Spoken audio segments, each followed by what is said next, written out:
Good morning, everybody. Welcome to the December 7th special meeting of the Sunset Beach Town Council to hear our audited financial statement for the previous fiscal year. We need to do the conflict of interest? Yeah. Does anybody have a conflict of interest? Pledge.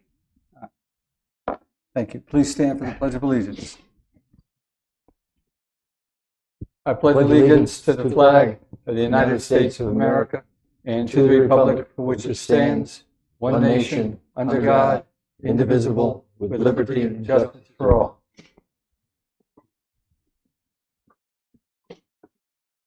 Okay, now let's try that. Does anybody have a conflict of interest? Mr. Larkin? I do not. Mr. Postle? Nope. Mr. Hargreaves? No, sir. Okay. We have Councilman Nern is not here yet, and Mayor Phillips is not here. However, we do have a quorum. Do we need to do public comments for this? Nope. On the agenda. No, we'll not have any public comments. So let's begin. We have a presentation.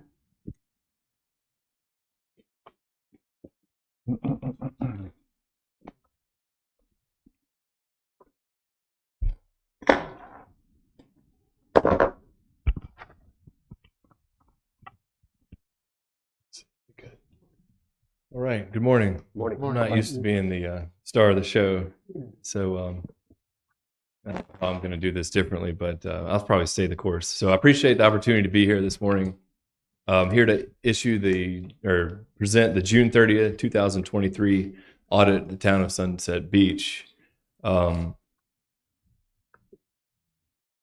good news right away, I'll just get it out of the way. It was a clean audit. So we issued an unmodified audit opinion for the fiscal year.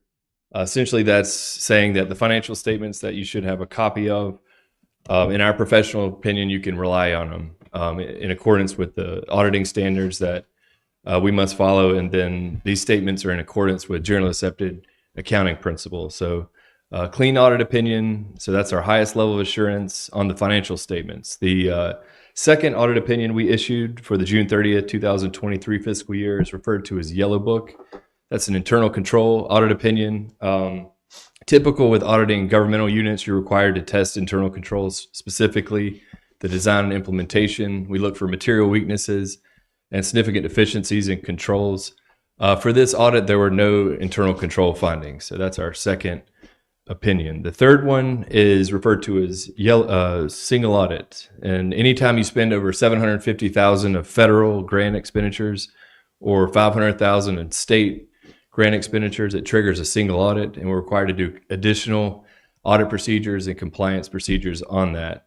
So that's our third audit opinion. There were no findings. So no findings across the board. Clean audit opinion issued on the financial statements. There were no internal control findings and no compliance findings. Any questions about that part? So we're good. Yeah, good on that front. So a couple of summary comments on the audit. One terrific thing the town's done over the last several fiscal years is we've issued the audit by the October 31st deadline. So I do a lot of audits all over the state. I have a couple audits right now. I can't even get the 2022 audit done. So that's an obvious red flag. I don't know what the opposite of a red flag is a green flag.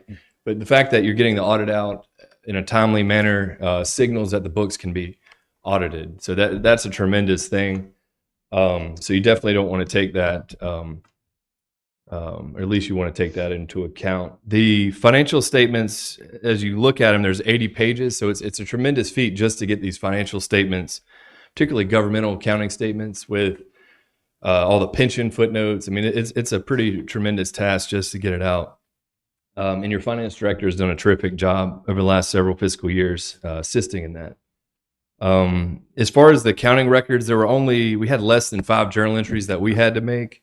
So anything with municipalities this size, anything less than 5 journal entries is great. So that just signals that the books are in good shape. Again, as I mentioned, no internal control findings. There were no budget overages, no bank reconciliation issues or anything like that. One thing that's new since 2021, at the conclusion of the audit, we submit a data input sheet to the local government commission. And what's happened, I'd say about 30% of my governmental clients now, they're getting these new financial indicator findings. So we submit, all the numbers from the audit into this data input. And what they're trying to get the towns to do is kind of self-report any financial statement issues. I'm happy to report there were no matters for further consideration in that data input sheet that we submitted. So again, there's been more and more of this throughout the fiscal year, and it's a pain because each time there's a finding that's been flagged, they email me and they say, "What is this?" I have to help them respond. So what that's indicating is there's no financial concerns based, from that local government commission, the statistics. A couple of housekeeping items. We did not encounter any significant difficulties with management. There were no new accounting policies during the year. And we did not consult with other auditors during our audit. And we do have graphs, but I'll just touch briefly on financial trends just in general. Most of them were, very positive for the fiscal year. The general fund added $824,000 to fund balance. Your overall net position was just under $29 million. That's an increase of $4.6 million. So very strong. Your current ratio I was looking at this morning, if you look at your current assets on the balance sheet, you're at 15 million compared to current liabilities of only 544,000. So you can divide your current liabilities into current assets, and it's 28 times. So that's really strong to have that kind of balance sheet and cash and short-term asset position. ARPA funds, you received $643,000 this fiscal year, the 23 fiscal year, and the previous fiscal year. That 1.3, that total of the ARPA funds was recognized in revenue in this fiscal year as the town decided to go with revenue replacement. So you transferred out your ARPA fund into the general fund. So you were able to, credit that as revenue for this fiscal year. One other notable thing, when we get into the graphs, you'll see your fund balance reserve went down a little bit. There were grant receivables that we recorded, or the town recorded, of $750,000. Because those receivables, the grant receivables, had not come in at June 30th, that's required to be restricted fund balance. So that's going to hurt your emergency fund when we look at that graph in a moment. A couple of notable fixed asset purchases during the year: land, $2 million. And then there was construction in the dredging project of $1.7 million. Is there any questions? Not yet. Okay. All right. Saving them to the end. And I'll just run through something I'm required to speak about too. On your statement of net position, particularly on a governmental financial statement, there's a lot of estimates that I want to point out. One of them being your net pension liability. You have $2.5 million, and then you have an OPEB liability of $4 million. What I want to say is there's a lot of estimates in that. There's actuarially determined information that's going to impact your net position. So that is also your fixed assets, or your capitalization policy, what you capitalize on as capital assets and how you depreciate it, what your policy says if you purchase, this vehicle, how many years, all that stuff impacts your balance sheet. So I just want to point out there's a lot of estimates, and we review those estimates. The main thing we're looking at is consistency from year to year to make sure the town is applying that. But the point of saying that too is, if it says net position 28,785,000, I mean, that's not money in the bank. That number is subject. There's a lot of estimates in that number. Is there any questions about that? All right, let's look at the graphs. Are these the ones you just gave us? Yes, Okay. sir. This one?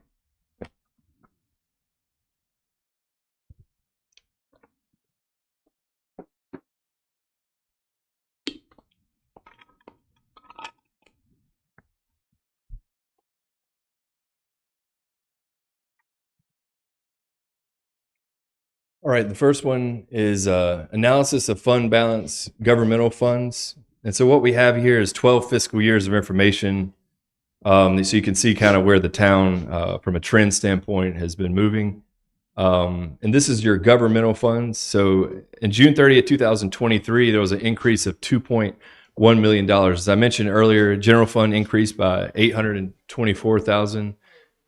and the dredging fund increased by 1.3. So that's most of that fund balance. And as you can see, the fund balance in 2023, that's the highest in 12 years. So you're at that's a pretty strong trend. When you say that, and it obviously the bar chart shows that very clearly, but it also shows that our restricted fund balance is let's call it equally or even more over the previous year. I guess the question I have, fund balance is obviously important to all of us, everybody in the town, particularly our financial director. When I look at the general fund or the fund balance going down, the non-restricted portion of it, and people are always asking that. And what I say to them is, part of that money has been taken from there to go into a dredging fund, which will be put back into the general fund as payments are made by the people that are participating in the dredging program. So it kind of, particularly for the fund balance on the third chart you have here, which you haven't gotten to yet, it's stark. But I think the explanation needs to be had for our people watching on YouTube, that there is money that is dedicated to go back into that fund now, or will be. A big piece of that. Yeah, sure. A big piece of the change for the fund balance is something that Lee had made reference to prior, is the receivable of 750,000. We have Okay. received that Okay. 750,000, and so it went from 65% to 80%. Okay. So that had a huge impact on it. Dredging will have an impact on it over the next few years as we receive that special assessment revenue in. It's not going to be an immediate thing. It'll depend on when they make their payments, because they'll have a few years to make the payments with interest. There's different things that will go into that, but that will also replace that, because the revenue from that will go straight into general fund. Mhm. So that will have a positive impact on our fund balance. But the 750,000, as of, I think it was September something, we received the money, will have an immediate effect this year. Okay, thank you. You're And I think it's important for people, particularly that are not present at the meeting, to understand, just as you just stated, that the town is acting as the bank for the dredging program Correct. out of our general fund. However, we're charging interest to the people, unless they want to pay it, on day one. Right. But and that's really our responsibility as a town, to help facilitate projects like that. Otherwise, they would not be able to happen. Correct. Just like paving projects on people's private streets, Mhm. we can't expect them to facilitate that. We bank it, we bankroll it, and then they pay us back. Correct. Thank you. Yeah.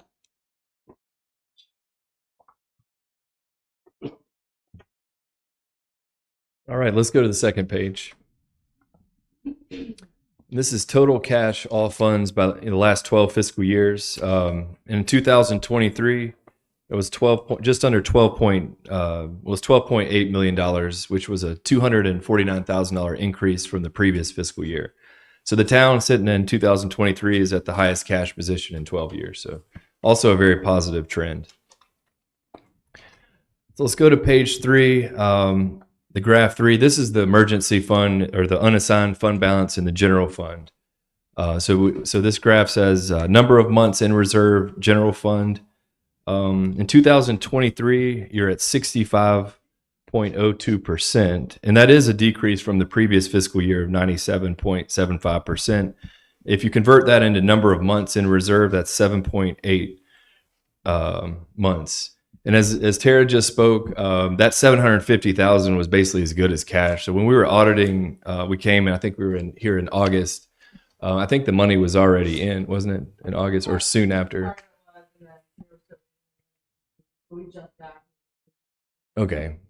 And that would have reduced your fund balance percentage. So really this 65% is low, and I would expect next year to jump back up to. But as Tara just explained a few minutes ago, with the 750,000, that brings us up to 80%. Well, I was But you doing did it that- earlier. I you had did- 76. You did that calculation, which is separate. But we often get a lot of people concerned that, oh my gosh, we're down to 65%, and our goal is to be above what, 70%? 75%. June 30th is basically the audit is as of June 30th. So Yeah. they look at it as a day in time. Yeah. And so as things change over the budget, as we move into the next fiscal year, it immediately starts changing. Yeah. And that's why I'm estimating we're around 80%. But that's still a number that citizens focus on. Correct. Good point, John. And as I mentioned, Thanks. the data input sheet that we're required to submit, the Local Government Commission calculates this slightly different, where I think they exclude the Powell bill restrictions of about 469,000. They have the town in this same metric at 105%.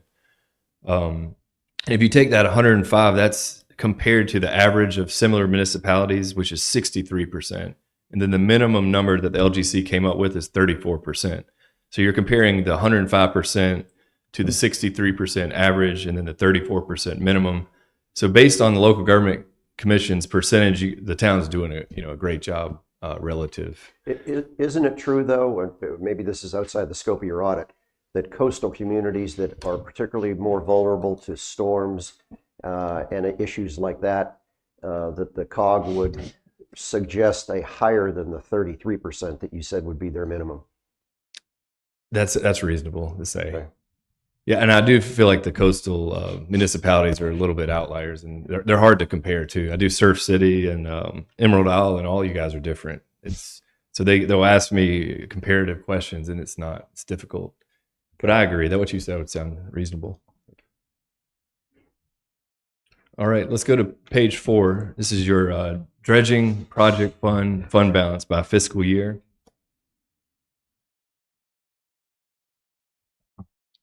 And as I noted earlier, the dredging fund increased by $1.3 million this fiscal year to $1.6 million in the far right column in 2023.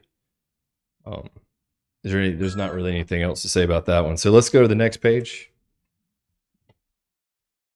And this is long-term debt by fiscal year. In the time I've been auditing Sunset Beach, the town's been pretty conservative using debt, and you can see that reflected from 2012 to 2022, where the town was most of the time under $1 million in debt. So in June 30th, there was an increase in debt of $1.3 million attributed to a $1.5 million installment 15-year loan. Was that for? Okay, that's right, at 4% interest. So you did have a significant increase in debt, at least previous, compared to previous fiscal years. All right, let's go to the next. Is there a problem with that? No, and I see, all these other municipalities, a lot of them are using debt all over, sometimes you'd be shocked at the numbers. In this graph, it looks high just because it was so low previously. So in my opinion, this isn't. And as I mentioned earlier, if you looked at page 11, the statement of net position, your current liabilities, so that's the liabilities estimated to be paid within 12 months, was only $544,000, and that's compared to your current assets of being $15 million. So that's really strong. If you had a lot of debt and a lot of debt to be paid within 12 months, that current liability number would be significantly higher. So that's why I usually like to look at that current portion. So it does appear that town's still in a conservative position relative to debt and assets.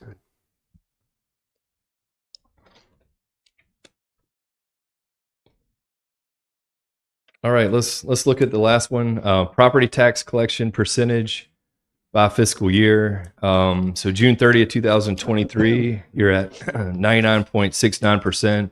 So that's relatively, that's very similar to the previous fiscal year. So the town's in a good spot there. There was no significant change noted. So in conclusion, from our standpoint, it was a good audit. It's easy to work with the town. Your finance director and the other staff does a great job from our viewpoint. We're able to get the audit out as early as we do. It says a lot about what the staff's doing. So it's whatever the opposite of red flag is. So they're doing a great job. So any other Any other questions? I've asked all of mine. So overall, our financial position is excellent. Thumbs up. Thumbs up. I didn't see any issues from. Okay. You're not going to say excellent, though. And we're talking about the past. These are old, so, So Good try. it's Jim. really up to you guys to keep up the good work. Thank you. All right. A lot of technical babble, but it's very informative. So Okay. You're welcome. Yeah. All right. Okay, last chance. Anybody else have any questions? Lee, thank you very much. All Good right. to see you You're again. welcome. Thanks. Will you be back next year? Hope so. I think we'd like to thank Tara also Yeah. for her work on our continuing spending of money and our budgets and everything. And I think she does a great job, and we thank you for what Thank you, you've Tara. done Yeah. to make this possible. I think all the council feels that way. Thank you. Yes, definitely. Is there anything else? May I have a motion to close? move. Second? Second? All in favor? Aye. Meeting's closed.